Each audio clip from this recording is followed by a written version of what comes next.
Olá pessoal, tudo bem? Estou aqui com mais um convidado do episódio do Veterinária 360, hoje para falar sobre anestesia veterinária. Hoje eu recebo o professor, mestre, Dr. José Castillo. Zé, obrigado por ter aceito o convite, tá? É um prazer te receber aqui. Vamos tirar as dúvidas das pessoas, né? O pessoal que está em casa, está ouvindo no carro. Então, qual que é o papel do anestesista veterinário? Olá, Rodrigo, obrigado pelo convite. Acho que é uma oportunidade muito boa da gente esclarecer alguns pontos, né? Sim. Tentar trazer aí, de alguma forma, esclarecer, né, essa mística que é a anestesia e a anestesiologia veterinária, né? Sim. Muita gente Legal. tem dúvida, né? Muita gente tem dúvida. Eu acho que é o campeão de dúvidas dentro da medicina veterinária. Eu acho que é a anestesiologia, né? Sim. Então, muitos tutores, né, a gente vê na rotina clínica que tem dúvida, tem algum receio, né, de submeter o animal à anestesia. Então, a Uhum. gente pode iniciar tirando essas dúvidas. Tem tanto risco assim para o animal, a anestesia? E como que funciona a anestesia inalatória? Vamos lá. Eu acho que é importante a gente pontuar e ir por partes, né? Eu acho que no início a gente necessita traçar uma estratégia anestésica para aquele tipo de procedimento, tá? Ok. Então, dentro da cirurgia veterinária, nós temos uma série de procedimentos que a gente necessita saber, ter em mente para a gente poder traçar a nossa anestesia, né? O primeiro ponto de partida, eu acredito que seria os exames pré-anestésicos, né? Os Sim. exames são de uma valia enorme para a gente, porque o exame ele vai funcionar para o anestesista como se fosse um mapa, Legal. né? Então, muita gente questiona, mas eu fiz o exame, joguei dinheiro fora, vai anestesiar do mesmo jeito. Porém, o que a gente deve levar em consideração é a interpretação dos exames que o anestesista vai fazer. Tá. Então, quando o anestesista recebe aqueles exames, ele vai ver se o animal está apto ou não à anestesia e também vai ver alguns fármacos que são contraindicados para aquele caso e de que forma ele tem que conduzir aquele caso. Tá. Você falou de exames pré-operatórios, então só para o pessoal entender, né? Tem alguns exames de rotina, né, que a gente pode fazer, e Isso. também esses exames ali focados no procedimento cirúrgico. Então, quais exames que são importantes, né? Claro que cada caso tem a sua necessidade, mas quais são os exames básicos para esse animal? Os exames básicos, eu diria que seria o hemograma. Então a gente consegue ver toda a série vermelha do sangue, a série branca do sangue, mas o hemograma, né? Tá. E também as funções, as enzimas que compõem as funções renais e hepáticas, né? Eu acredito que esse seria o básico, né? Tá. E daí a gente tem alguns exames, né, cardiológicos, que são alguns exames que são determinados para alguns pacientes, né? Sim. Daí entraria o eletrocardiograma, é um deles. O eletrocardiograma, o ecocardiograma, por exemplo, Tá. né? A gente sempre pede em algumas raças específicas que já são predispostas a ter alguma patologia cardiovascular, né? Então esses animais eles sempre têm que ter os exames complementares também da parte cardiológica. Legal. São informações importantes, então esse animal ele já está apto, né? Já fez os exames, vai para o procedimento cirúrgico. Então tem um planejamento também, né? Antes desse animal iniciar essa cirurgia, né? Isso, exatamente. A gente precisa que esse animal realize esses exames para a gente decidir ou não se a gente entra no procedimento ou não. Até porque ocorre, e não de forma incomum, a gente ter a necessidade de postergar esse caso para a gente poder corrigir uma afecção ali, uma patologia que o animal já possui, que a gente acabou descobrindo no exame, antes da gente entrar com o procedimento anestésico. Todas essas ferramentas constroem um procedimento anestésico seguro, né? Então todos eles fazem parte, se a gente imaginar como uma escada, cada grau que a gente vai alcançando, a cada passo que a gente vai dando, a gente consegue aumentar a segurança na nossa anestesia. Sim. E na questão da anestesia inalatória, né? Muita gente tem dúvida, né? será que meu animal ele é entubado? Como que é feito? O que que o anestesista faz durante o procedimento cirúrgico? Você pode explicar para a gente também, tirar essas dúvidas das pessoas? Perfeito. Hoje em dia fala-se muito sobre anestesia inalatória, né? E falam-se, até atribui-se uma certa segurança à anestesia inalatória, né? Por ser somente anestesia inalatória.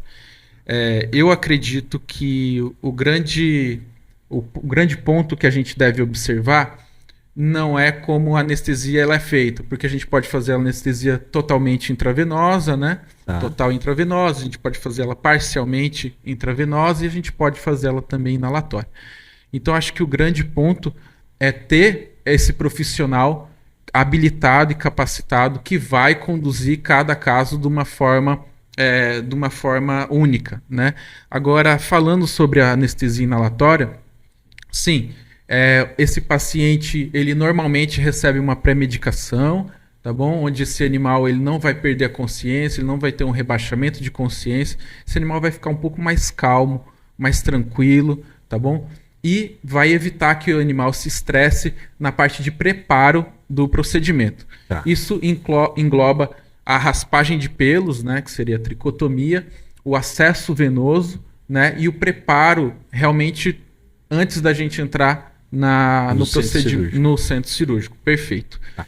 Entrando no centro cirúrgico, a gente já está com o animal bem calmo, bem tranquilizado. Isso é importante para a gente reduzir o consumo de fármacos ali na indução anestésica, né? E após essa indução anestésica, esse animal é entubado, né, e conectado à máquina de anestesia inalatória. Essa máquina, o que ela vai fornecer, basicamente, vai ser uma mistura de oxigênio, né, oxigênio a 100%, com o anestésico inalatório, que na verdade é um líquido.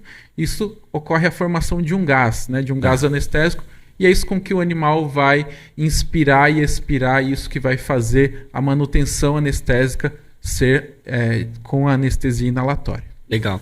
E é interessante também mostrar para o pessoal e comentar a questão dos parâmetros, né?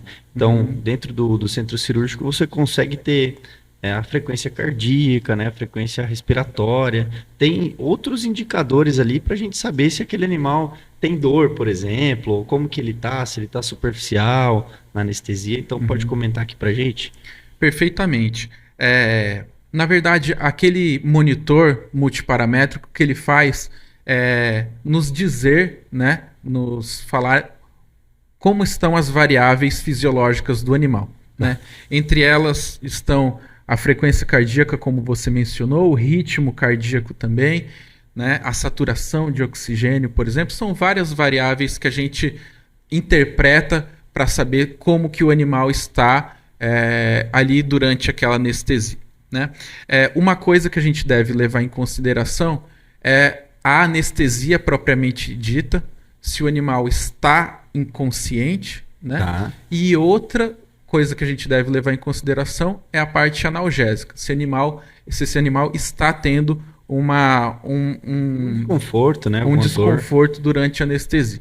Então a gente precisa separar muito bem o que é as duas coisas. Então não adianta eu ter só uma anestesia se eu não estiver também trabalhando a parte da analgesia nesse animal.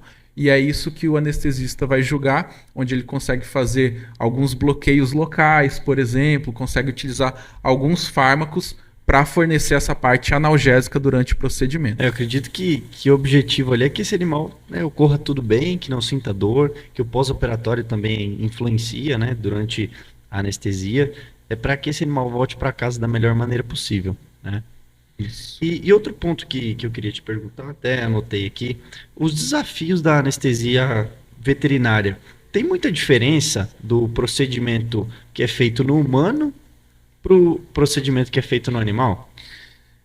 Eu diria que não. Acabei acompanhando durante o meu mestrado cirurgia em humano, né? Sim. Acompanhando ali realmente como espectador, né? E pude ver que não tem muita diferença. Algumas diferenças anatômicas quanto ao ser humano, por exemplo, na hora de intubação, elas são um pouco diferentes dos animais, né? A formação ali, a forma da anatomia do ser humano, ela é um pouco mais difícil de entubar do que um animal, né? E algumas medicações também, como por exemplo bloqueadores neuromusculares, às vezes são necessárias para seres humanos, coisa que não ocorre na veterinária, né? Então, basicamente, alguns detalhes são diferentes, obviamente as doses, mas o resto é tudo muito, muito similar. A gente acaba fazendo um trabalho quase que igual ao dos anestesistas humanos mesmo. Legal. E a gente está falando aí da comparação dos animais com os humanos, né? Na nossa rotina, a gente atende muitos animais, né? Então, focado mais ali no cão e no gato, né? Tem outras espécies também, né? E eu queria te perguntar se você já teve experiência de anestesiar outras espécies e como que é, por exemplo, um bovino, um equino, né? É muito diferente todo o procedimento anestésico? Isso, eu realizo anestesia não só em animais de companhia, cães e gatos, quanto também em outros pets. Pets não convencionais ou animais silvestres, né? E sim, existe uma gama, um desafio muito grande, porque são parâmetros fisiológicos diferentes, particularidades de cada espécie diferentes, né? De interespécies. Então, isso é um grande desafio para a anestesiologia, o qual esse profissional ele tem que normalmente abordar várias espécies, né? A gente não consegue, acaba que a gente trabalha anestesiando todos os animais, né? Sim. E eu acredito essa dificuldade mesmo, porque a gente tem os bovinos, né, que são ruminantes. Então, o sistema digestório, né, a gente tem 4 estômagos ali. Depois você atende um cachorro, né, que é um carnívoro, tem um estômago. Então, essas particularidades anatômicas, também de metabolização, né, das substâncias, altera muito, né? Perfeito. A composição. Alguns fármacos são totalmente contraindicados em algumas espécies, coisa que não são para outros. Então, normalmente, o anestesista ele também está ficando cada vez mais específico.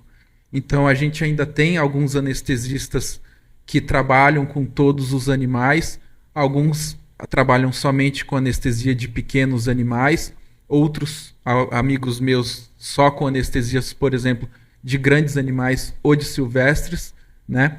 Mas a gente tem essas variedades aí que a gente tem que se atentar realmente, né? A gente trabalha com animais muito pequenos, animais de gramas, 40 gramas, 60 gramas, até cavalos de aí também, né? Exatamente. Então, os grandes animais a gente geralmente precisa de um centro cirúrgico específico ou ir até a propriedade, né? Mas nem todos os procedimentos podem ser realizados ali a campo, né? Zé, para o pessoal que está nos assistindo, é importante falar, né, desse centro cirúrgico. Geralmente nas universidades a gente tem, né, mas também tem alguns hospitais veterinários que conseguem atender, né, toda essa demanda desses grandes animais. Então a gente tem a sala de preparação, tem um guindaste, né, para içar esse animal e levar para o centro cirúrgico. Então muda toda a logística, né? Muda toda a logística. Eu, como professor universitário, a gente acaba também tendo contato com os grandes animais, né? E aí realmente muda um pouco, porque a gente tem que ter uma sala antes uma sala de preparo ali, uma sala de indução anestésica, porque esse animal precisa ser sedado numa sala acolchoada, né? Onde esse animal ele não possa vir a se bater ou a se machucar. Então o momento de indução anestésica é feito nessa sala, né? Normalmente por 3 ou 4 pessoas treinadas, né? Então esse animal, ele, qualquer que seja que a gente está falando de grandes animais, ele é sedado, esse animal vem a decúbito, ele vem a ficar deitado ali naquela sala onde a gente prepara e a gente sim precisa içar esse animal normalmente pela ponta dos membros, né? Por um guindaste realmente, até para a gente movimentar esse animal para dentro do centro cirúrgico, onde ele vai ser posicionado ali numa cama cirúrgica, né? Onde a gente vai iniciar realmente a parte de monitoração e a gente vai iniciar a parte da anestesia propriamente dita, né? E é muito importante também a gente falar da equipe, né? Quando a gente fala de um procedimento dessa complexidade, né, que envolve um um animal de grande porte, para que a gente não tenha nenhum acidente, né? Para que esse animal não acorde no centro cirúrgico. Então tem toda uma programação ali, um planejamento anestésico que seja com a margem maior de segurança, né? Isso. Tanto em procedimentos de pequenos animais quanto grandes animais, a gente necessita de uma equipe muito bem entrosada. Sim. Né? Então, lógico, em grandes animais a gente precisa de uma estrutura maior, com mais pessoas treinadas e qualificadas para isso, né? O potencial de dano, se esse animal ele superficializa de uma anestesia, é muito alto, né? Então ele pode causar grandes estragos ali dentro daquela sala. Porém, essa interação de equipe ela é muito importante, seja qual for o procedimento a ser feito, né? Sim. Agora uma pergunta saindo um pouco da nossa parte clínica ali, mas também tem a ver. A questão se você tem alguma história interessante para contar para a gente, algum paciente durante a sua trajetória aí na medicina veterinária, algo que te marcou. Eu sempre pergunto para os médicos veterinários que vêm aqui se teve alguma história ali que te marcou, algum tutor, algo assim fora do padrão. Legal, são várias histórias, são muitas histórias, a gente poderia ficar aqui horas, o tempo inteiro conversando sobre as histórias, mas onde eu fiz o mestrado em Botucatu, na Unesp, a gente tinha uma proximidade com animais silvestres muito grande, então a gente já chegou a anestesiar leão. Que legal. Um leão, tigres, tamanduás, né?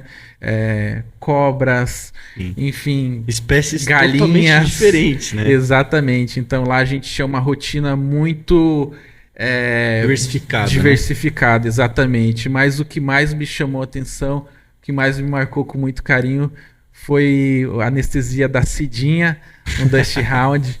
Que uma cachorrinha, viveu, né? Exatamente, uma cachorrinha que viveu uma COFAP, né? Que viveu por 23 anos. Caramba! Né? E em uma das válvulas do coração, que possuem 3 cordinhas que puxam ali, ela só tinha uma cordinha.